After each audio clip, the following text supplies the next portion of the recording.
नमस्कार, स्वागत है आप सबका दिन भर की तमाम बड़ी और अहम खबरों के साथ। मैं हूं कवींद्र। शुरुआत हेडलाइन से। चीन से जल्द सुलझेगा सीमा विवाद, दोनों देशों के प्रधानमंत्रियों की बातचीत में सहमति। व्यापार संतुलन के लिए टास्क फोर्स।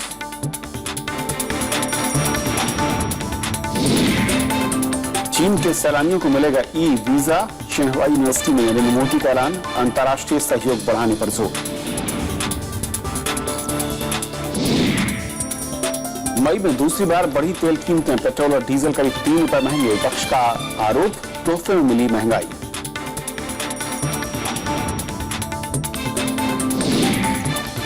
कालेधन के खिलाफ मदद के लिए स्विट्जरलैंड बदलेगा कानून, भारत को दिलाया भरोसा।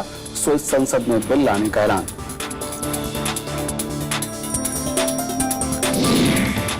और तेलंगाना के सूखा पीड़ित इलाकों में राहुल गांधी की पदयात्रा, किसानों से मिलकर सुनी समस्याएं, भूमि कानून में संशोधनों का विरोध।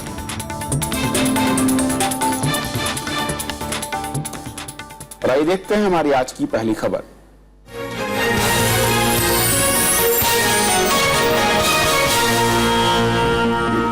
प्रधानमंत्री नरेंद्र मोदी की चीन यात्रा के दूसरे दिन आज दोनों देशों के बीच अंतरिक्ष, रेलवे, शिक्षा, स्मार्ट सिटी और पर्यटन से जुड़े 24 समझौतों पर हस्ताक्षर हुए। प्रधानमंत्री नरेंद्र मोदी और चीनी प्रधानमंत्री ली कशांग के बीच सीमा मुद्दे को सुलझाने पर भी बात हुई। चीन ने भारत के मेक इन इंडिया अभियान में सहयोग का भी भरोसा दिया है। साथ ही व्यापार संतुलन दूर करने के लिए टास्क फोर्स के गठन पर भी सहमति बनी है।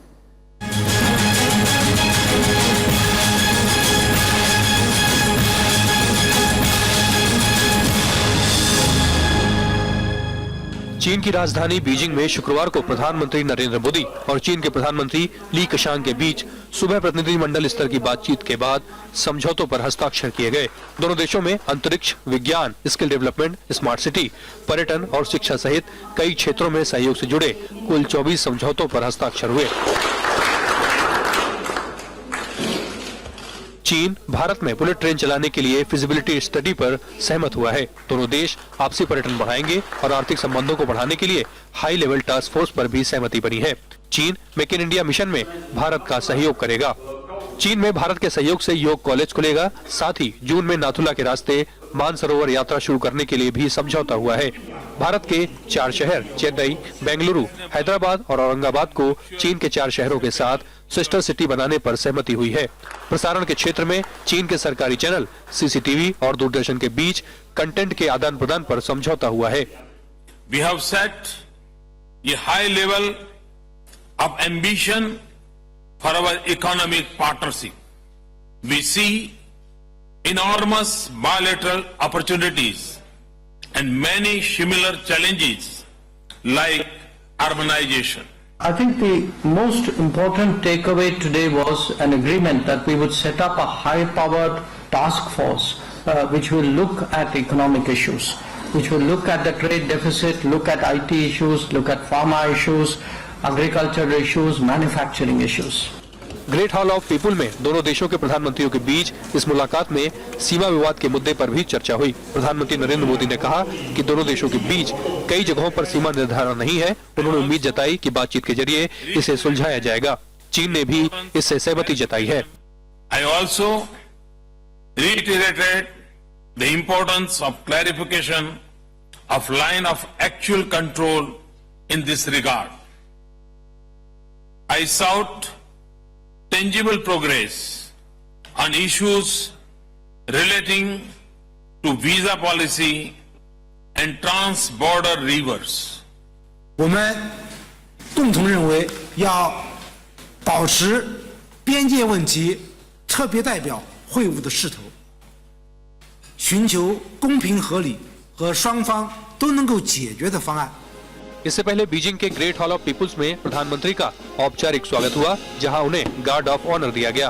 प्रधानमंत्री नरेंद्र मोदी की ये पहली चीन यात्रा है। पिछले साल चीन के राष्ट्रपति शी जिनपिंग के भारत दौरे के वक्त दोनों देशों के बीच 16 समझौतों पर हस्ताक्षर हुए थे। शाम को प्रधानमंत्री बीजिंग के लिए रवाना हो गए। बीजिंग से अमृता राय के साथ फ्रैंक परेरा, राज्यसभा टीवी। और आज के दिन भर की गतिविधियों पर और बातचीत करेंगे। अहम मुद्दों पर हम समझने की कोशिश करेंगे, रिश्ते कहां पर आगे बढ़ रहे हैं। हमारे साथ स्टूडियो में खास मेहमान अशोक सजनहार साहब, जो कि पूर्व राजनयिक हैं। सर, स्वागत है आपका। लेकिन इससे पहले सीधे रुक करेंगे बीजिंग, जहां पर हमारे सहयोगी फ्रैंक परेरा मौजूद हैं। फ्रैंक, दिन भर आपने तमाम गतिविधियों पर नजर रखी।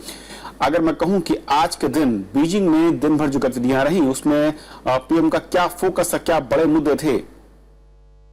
बीजिंग में भी फोकस ज्यादातर ट्रेड और इकोनॉमिक पॉलिसीज के ऊपर था। प्रधानमंत्री नरेंद्र मोदी ने उसके अलावा बहुत सारे मुद्दे भी उठाए थे चीन के प्रधानमंत्री ली कीचैंग के साथ, जैसे कि stapled visa issue, land border issue, Brahmaputra issue और कई सारे जो स्टिकी मामले माने जाते हैं उनको भी उठाया गया था। लेकिन इन मामलों पर अभी तक कोई सोल्यूशन दिखाई नहीं दे रहा है। लेकिन फिलहाल कुछ ही महीनों में कुछ फॉरवर्ड मूवमेंट देख सकते हैं इन मामलों को लेकर। यही प्रॉमिस किया है फॉरेन सेक्रेटरी सुब्रमण्यम जयशंकर ने। फिलहाल टाइज के बारे में बात करें तो फोकस जरूर ट्रेड के ऊपर था और इकोनॉमिक टाइज के ऊपर था, और दोनों ही देशों ने मतलब तय किया है कि इस ट्रेड डेफिसिट जो है इसको हटाकर दोनों ही देशों को आगे बढ़े। शुक्रिया फ्रैंक, वहां से ताजा अपडेट देने के लिए। अशोक जी, सबसे पहले तो मैं अगर बीजिंग में कहूं, जिस तरीके से हमारे सहयोगी भी कह रहे थे कि ट्रेड बड़ा फोकस दिख रहा था, बीजिंग में 24 समझौते हुए हैं, आपकी नजर में कौन कौन से सबसे ज्यादा महत्वपूर्ण है, जो कहूं कि ब्रेक थ्रू के लिहाज से? देखिए, ब्रेक थ्रू जो ये 24 समझौते हुए हैं, जैसे कि बताया गया है, कॉन्सुलेट इधर दोनों देशों में अलग अलग शहरों में होंगे, सिस्टर सिटी अरेंजमेंट्स है वगैरह वगैरह। परंतु जो किया गया है, एक शिक्षा के क्षेत्र में जो समझौता हुआ है, दूसरा अंतरिक्ष में वो होगा, एक फिर टास्क फोर्स करने का निर्णय लिया गया है, जो ये टास्क फोर्स सभी कुछ जो हमारे आर्थिक द्विपक्षीय संबंध है उनके बारे में देखेगा। क्या है आर्थिक असंतुलन जो हमारे व्यापार में हुआ है, उसको कैसे ठीक किया जाए, उसको कैसे दोनों तरफ से हमारा जो इतना ट्रेड डेफिसिट बढ़ गया है चीन के साथ, उसको कैसे किया जाए। पिछले साल जैसे आपके दर्शकों को मालूम है $48 बिलियन हो गया है, 48 अरब डॉलर हो गया है जी जी। ये निवेश के बारे में भी देखेगा, तो और पर्यटन के बारे में भी एक समझौता हुआ है, तो बहुत से ऐसे, और स्किल डेवलपमेंट के बारे में भी हुआ है, मेड इन इंडिया के बारे में हुआ है। तो ये सब जो समझौते हैं, ये सब इनका बहुत ही इसमें योगदान रहेगा। परंतु और चीज मैं जो सोचता हूं, जो कल शंघाई में जो बिजनेस डील साइन होने वाली है, उससे भी काफी इसमें फायदा होगा, इसमें बहुत योगदान मिलेगा, जो कैसे हमारा जो व्यापार में असंतुलन है उसको हम कैसे ठीक कर पाए। और जो जैसे वहां पर है स्मार्ट सिटी के ऊपर भी समझौता हुआ है जी, और बुलेट ट्रेन के ऊपर हुआ है, और पहले भी जो हुआ था, जो जब शी जिनपिंग यहाँ पर आए थे पिछले सितंबर में, तब हुआ था जो 2 औद्योगिक पार्क यहाँ पर एस्टैब्लिश किए जाएंगे। मेरे विचार से ये जो स्टेट लीडर्स फोरम जो बना है, जो हमारे यहाँ से जो 2 मुख्यमंत्री गए थे वहां पर, और उनके वहां से भी ऐसा एक फोरम बना है, जैसे कि सिंघवा यूनिवर्सिटी में प्रधानमंत्री जी ने कहा, जो मैं टीम इंडिया को लीड कर रहा हूँ, केवल ये जो दिल्ली में सरकार है वो नहीं, परंतु 30 जो मेरे राज्य हैं वो सब हम मिलकर इसके साथ काम करेंगे। और ये देखा भी गया है, जो ज्यादा काम, चाहे इसमें इंफ्रास्ट्रक्चर हो, पावर हो, लैंड हो, वाटर हो, पानी हो, ये सब काम स्टेट्स में करना होता है। तो मेरे विचार से ये सब जो समझौते हुए हैं इन मुद्दों पर, जो दोनों, क्योंकि मैं आज के समझौतों को देख रहा था अशोक साहब, जो 24 समझौते हैं, ज्यादातर जो समझौते अंडरस्टैंडिंग हैं वो म्यूनिसिपैलिटीज के बीच में है, स्टेट्स के बीच में है, और कहूँ कि तमाम सेक्टर हैं जो कि स्टेट में कहा जाता है कि भारत में उस लेवल पर नहीं है जहां पर जरूरत है, जहां पर मोदी साहब ले जाना चाहते हैं। तो क्या ये माना जाए कि सेंटर को लेकर फोकस कल होगा, यानी कि बीजिंग, जब हम शंघाई पहुंचेंगे, और बीजिंग में अगर कहूँ जो अब तक समझौते हैं वो राज्यों के लिहाज से बेहद महत्वपूर्ण है? मैं ये कहूंगा जो राज्यों के लिहाज से ये बहुत महत्वपूर्ण है, और जो सेंटर के हिसाब से है वो भी, जैसे हमने बात किया स्किल डेवलपमेंट का, बात किया अंतरिक्ष के बारे में बात किया, तो ये सब तो सेंटर से ही करेंगे। कल मेरे विचार से शंघाई में ज्यादा इंडिविजुअल कंपनीज बिजनेस डील्स वो वहां पर साइन होंगी, निवेश को लेकर निवेश को होगा, और फिर कुछ निर्यात को लेकर भी हो सकता है, कुछ भारत से चीन में भी निवेश की गुंजाइश बहुत है, क्योंकि पहले भी हो चुका है, आईटी में भी हो चुका है, जो यहाँ से चाहे वो बड़ी कंपनीज हैं, इन्फोसिस है, दूसरी कंपनीज हैं, उन्होंने भी जाकर वहां पर निवेश किया है। उन्होंने वहां पर जाकर जो आईटी एनेबल्ड सर्विसेज हैं उसमें उनकी ट्रेनिंग दी है। तो जो मोदी साहब कह रहे हैं कि जिस तरीके से कुछ मुद्दे हैं जहां पर संशय है या फिर जहां पर मैं कहूं कि एक साथ नहीं खड़े हो पा रहे, जाहिर है सीमा विवाद का जिक्र भी है, कुछ और मुद्दे हैं, लेकिन उसके साथ साथ आर्थिक मोर्चे पर दोनों जो देश हैं वो बहुत तेजी के साथ आगे बढ़ना चाह रहे हैं। क्या आपको लगता है कि बहुत दिनों के बाद जो लेवल 2 है मैं कहूँ रिश्तों को लेकर, क्या उसकी तरफ हम बढ़ते हुए दिख रहे हैं या उस पर पहुंच चुके हैं अब? नहीं, मेरे ख्याल से बढ़ रहे हैं, क्योंकि चीन को भी अब भारत की बहुत जरूरत है। हमें तो यकीनन जरूरत है। एक तो जैसे बताया जो व्यापार में बहुत असंतुलन है, तो इसीलिए हमको अपना हमारा व्यापार चाहे वो फार्मा में हो, चाहे वो ऑटोमोटिव कंपोनेंट्स हो, चाहे आईटी में हो, हमारा अपना तो निर्यात वहां पर बढ़ाना ही है। परंतु दूसरी तरफ देखा जाए तो चीन को भी भारत की बहुत इस समय आवश्यकता है, क्योंकि जो भी इंफ्रास्ट्रक्चर में डेवलपमेंट हुई है वहां पर बहुत अच्छा वहां पर इंफ्रास्ट्रक्चर बन गया है और एक्चुअली एक्सेस कैपेसिटी बन गई है। उसके इतने ज्यादा डिमांड नहीं है पर इतनी ज्यादा वहां पर बन गई है। सप्लाई ज्यादा है, बाजार नहीं है, वहां पर इतना डिमांड नहीं है। और जो उनके पास ये कैपेसिटी है वो अब फ्री कैपेसिटी है, वो अवेलेबल कैपेसिटी है और इतना डिमांड पूरी दुनिया में और कहीं पर नहीं है। और इंफ्रास्ट्रक्चर का हमने जैसे पहले भी कहा है 1.5 ट्रिलियन डॉलर्स की हमें आवश्यकता है अगले 5-7 साल में। और चाहे वो सड़कें हों, चाहे वो पोर्ट्स हों, चाहे वो पावर स्टेशन हो, आप हर चीज देखिएगा तो भारत को उसकी आवश्यकता है। क्योंकि भारत में तमाम मैं कहूँ कि जगह खाली है, फिर जिसकी जरूरत चीन को है उसको पूरी करता दिख रहा है, इसलिए शायद दोनों के रिश्ते एक नई दिशा में बढ़ रहे हैं। अशोक साहब बहुत बहुत शुक्रिया, वक्त की कमी है कि बहुत शुक्रिया तमाम मसलों पर बातचीत करने के लिए आपका। शुक्रिया, धन्यवाद। तो ये थी हमारी पहली खबर। छोटा सा ब्रेक लेंगे, ब्रेक के उस पार दिन भर की दूसरी बड़ी अहम खबरें होंगी।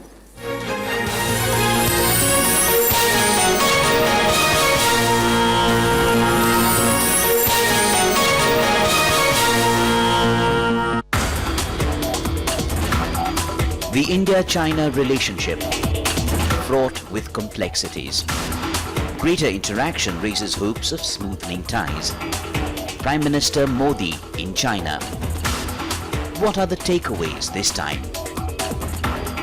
Watch The Big Picture at 9:30 p.m. on Rajya Sabha Television.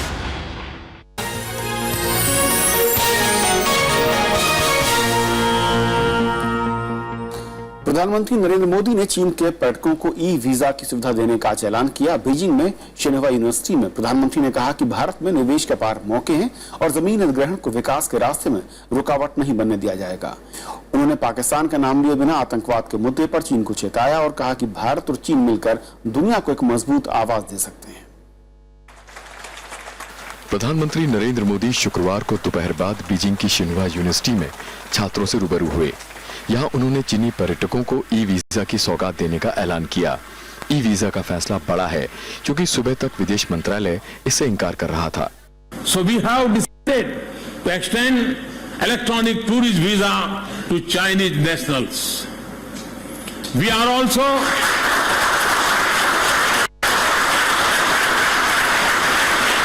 celebrating the Year of India in China in 2015. We are launching the Provincial and State Leaders Forum today. उन्होंने छात्रों के सवालों के जवाब भी दिए। प्रधानमंत्री ने कहा कि भारत को रोड, बंदरगाहों, रेलवे, एयरपोर्ट, टेलीकॉम, स्वच्छ ऊर्जा के क्षेत्र में भारी निवेश की दरकार है और चीन इसमें बड़ी भूमिका निभा सकता है। उन्होंने कहा कि जमीन अधिग्रहण का मुद्दा विकास के रास्ते में रुकावट नहीं बनेगा और न ही इससे किसानों को कोई नुकसान पहुंचने दिया जाएगा। Our resources are being allocated with speed and transparency, and we will make sure that land acquisition does not become a barrier to growth or a burden on farmers. प्रधानमंत्री ने आतंकवाद को मानवता के लिए खतरा बताया और पाकिस्तान का नाम लिए बिना ही इलाके की सुरक्षा के प्रति चीन को आगाह भी किया। The spreading tide of extremism and terrorism is a threat we both face, for both its source is in the same region. We must also deal with the changing character of terrorism that has made it less predictable and more diffuse. प्रधानमंत्री ने छात्रों के सवाल के जवाब में कहा कि भारत और चीन के सहयोग से एशिया में शांति और स्थिरता लाई जा सकती है। उन्होंने कहा कि भारत और चीन पर इस वक्त दुनिया की निगाहें हैं। बीजिंग से अमृता राय के साथ फ्रैंक परेरा, राज्यसभा टीवी। प्रधानमंत्री नरेंद्र मोदी कल शंघाई में चीन की बड़ी कंपनियों के प्रमुखों से मिलेंगे। भारतीय कंपनियों को उम्मीद है कि इस बैठक में चीन के साथ बढ़ते व्यापार असंतुलन को कम करने का रोड मैप बन सकता है। जानकारों का मानना है कि भारत को इसके लिए प्रयास करने चाहिए। प्रधानमंत्री नरेंद्र मोदी और चीन के प्रधानमंत्री ली केचांग के बीच बैठक में व्यापार असंतुलन दूर करने के लिए टास्क फोर्स बनाने का फैसला हुआ। दरअसल भारत और चीन का कारोबार चीन के पक्ष में झुका हुआ है। शनिवार को शंघाई में चीनी कंपनियों के प्रतिनिधियों से प्रधानमंत्री की मुलाकात में भी इस पर चर्चा होगी। व्यापार असंतुलन से भारतीय कंपनियों को खासी दिक्कतें होती हैं। China is extremely competitive as far as the products coming from there is concerned. But I think India also has a lot of advantages. We have a lot of products which we can export and which are needed in China. There are a series of non-tariff barriers in China, which I think we expect the Prime Minister will work upon in this visit and make some breakthroughs. कारोबारी साल 2013-14 में चीन से व्यापार में असंतुलन 36.21 अरब dollar था। 2014-15 में ये 1/3 बढ़कर 48.43 अरब डॉलर हो गया। इस दौरान चीन को 11.95 अरब डॉलर का निर्यात हुआ, वहीं चीन से 60.39 अरब डॉलर का आयात हुआ। जहां हम सामान सारी दुनिया को बेचते हैं, जैसे दवाइयां हैं, तो वहां चीन का मार्केट हमारे लिए बंद है आज। तो वो मार्केट कुछ हद तक खुल जाएगा। या जैसे सॉफ्टवेयर सर्विसेज हम सारी दुनिया को भेजते हैं, चीन का मार्केट हमारे लिए बंद है। तो हम उम्मीद करेंगे कि चीन का मार्केट हमारी कंपनियों के लिए थोड़ा सा खुल जाएगा। शंघाई में शनिवार को भारत और चीन के बीच 10 अरब डॉलर का निवेश समझौता हो सकता है। प्रधानमंत्री नरेंद्र मोदी यहां मेक इन इंडिया में निवेश के लिए चीनी कंपनियों से अपील कर सकते हैं। कृति मिश्रा, राज्यसभा टीवी। भारत और चीन के बीच सहयोग के साथ दोनों देशों के राज्यों के बीच भी समझौते हुए। प्रधानमंत्री नरेंद्र मोदी के साथ चीन यात्रा पर गए महाराष्ट्र के मुख्यमंत्री देवेंद्र फडणवीस ने बताया कि चीन की कॉर्पोरेट कंपनियां भारत में निवेश करना चाहती हैं। Yeah, firstly, today our sister city agreement was signed between Aurangabad and one of the cities here. More than that, yesterday I went to Henin where I visited Foxconn. Foxconn is one of the biggest mobile manufacturing company. They were very keen on coming to Maharashtra. We had good bilateral talks, and in the end of May, the president of Foxconn is coming to Maharashtra.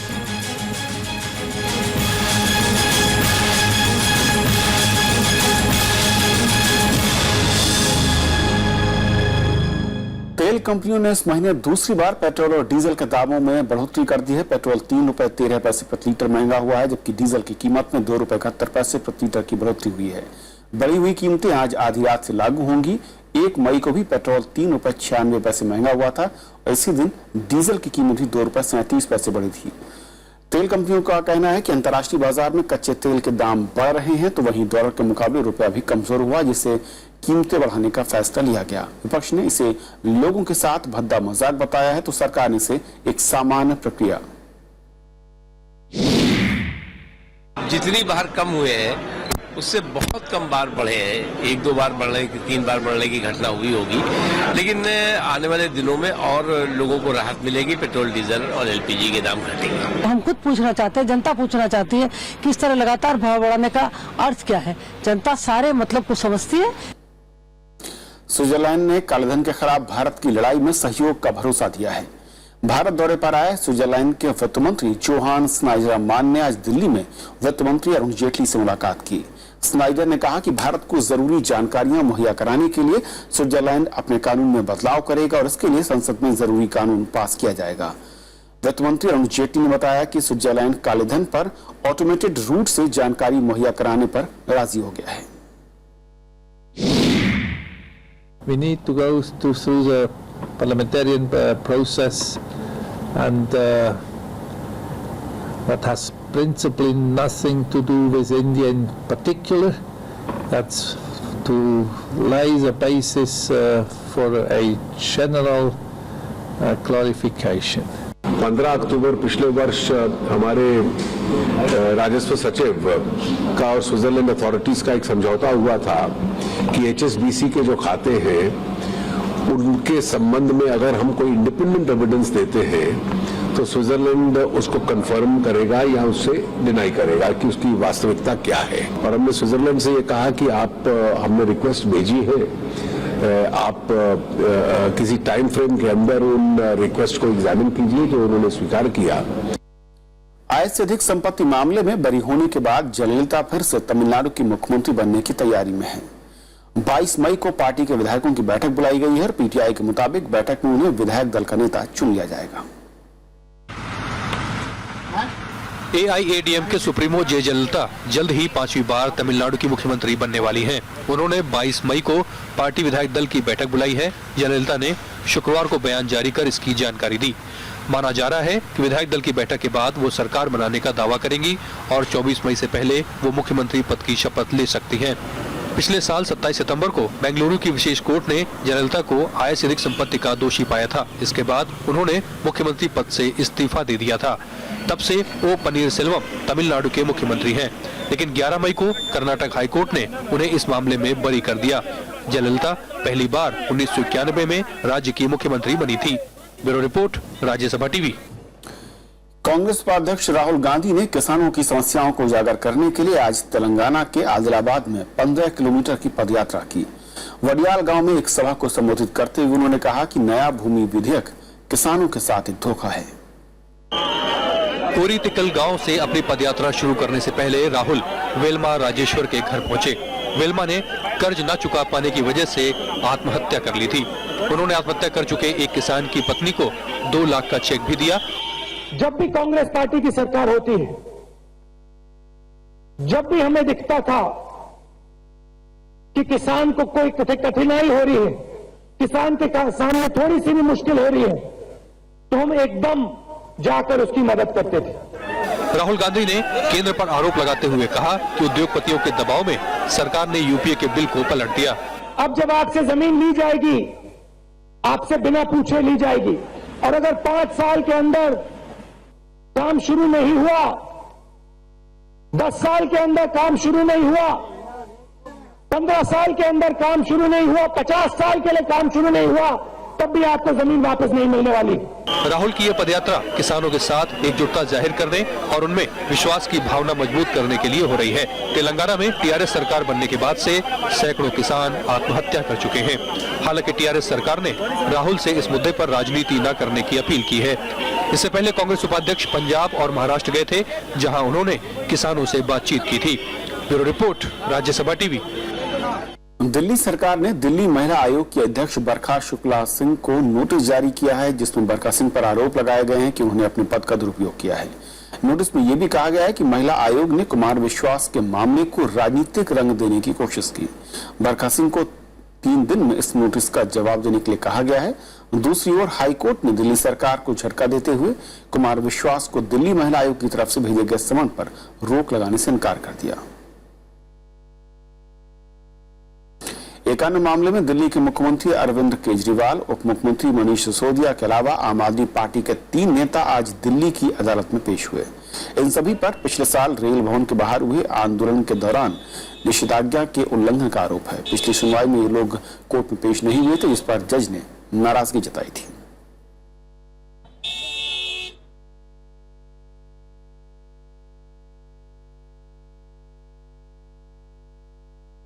तो खबरों के आज के सफर में इतना ही, लेकिन जाते जाते छोड़ जाते हैं देश और दुनिया की कुछ और बड़ी खबरों के साथ। नमस्कार। काबुल में एक गेस्ट हाउस पर हमले में मारे गए 4 भारतीयों के शव आज दिल्ली पहुंचे। मारे गए भारतीयों में 2 निजी ऑडिटर और 1 एनजीओ का कर्मचारी था। बुधवार रात हुए हमले में 14 लोगों की मौत हुई थी। सुनंदा पुष्कर मौत मामले में 3 संदिग्धों के पॉलीग्राफ टेस्ट से जुड़ी याचिका पर 20 मई को सुनवाई होगी। दिल्ली पुलिस ने मेट्रोपॉलिटन मजिस्ट्रेट की अदालत में इसके लिए अर्जी दी। पुलिस शशि थरूर के घरेलू सहायक नारायण सिंह, ड्राइवर बजरंगी और दोस्त संजय दीवान का पॉलीग्राफ टेस्ट कराना चाहती है। हरियाणा में शिक्षक भर्ती घोटाले में दोषी अजय चौटाला की जमानत याचिका पर सुप्रीम कोर्ट तत्काल सुनवाई नहीं करेगा। अजय चौटाला ने तेजी से सुनवाई के लिए याचिका दायर की थी। कोर्ट ने कहा कि मेडिकल आधार पर वो जमानत के लिए नई अर्जी दाखिल करें। हरियाणा सरकार द्वारा जमीन सौदों की जांच कराने के फैसले पर रॉबर्ट वाड्रा ने कहा कि वो उम्मीद करते हैं कि जांच निष्पक्ष होगी और किसी तरह की राजनीतिक बदले के तौर पर नहीं होगी। वाड्रा का ये बयान सरकार के जांच के आदेश के एक दिन बाद आया है। ये कमेटी रॉबर्ट वाड्रा के साथ साथ गुड़गांव की एक कॉलोनी को दिए गए लाइसेंस की भी जाँच करेगी। शेयर बाजार में आज तेजी रही। सेंसेक्स 118 अंक की बढ़ोतरी के साथ 27,324 अंक पर बंद हुआ। निफ्टी भी 38 अंक की तेजी के साथ 8,279 अंक पर पहुंच गया। डॉलर के मुकाबले रुपए में भी तेजी देखी गई।